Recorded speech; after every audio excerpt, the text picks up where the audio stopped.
Сәлем достар, сіздермен бірге.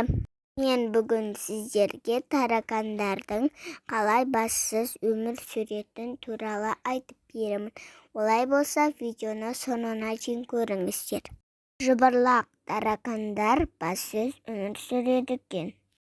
Егер олар бастарынан айырылып қалса, су мен қоректі заттар бар, денесі өздігімен өмір сүре береді. Бүлініп қалған басында да тіршілік бар екені көрінеді. Себебі олардың мұрттары еріксіз қимылдап жатады.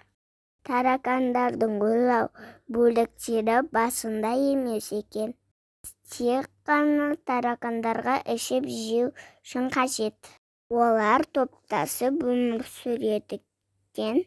Жалғыз қалса, іштері пысып қайналып қалады. Таракандар бірлесіп азық табады. Азық тапқан таракан басқа достарына көрінбей белгі қалдырып кетеді. Осы белгі арқылы азықты тауып алады.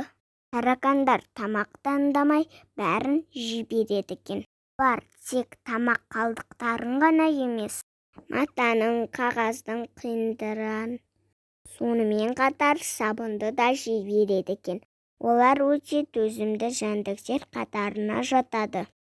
Таракандардың көзі үлкен, бірақ көрмейді. Не соқыр болып келеді. Міне достар, таракандар туралы біліп алдық. Егер менің видеом ұнаса, лайк басып, пікір қалдырып кетіңіздер.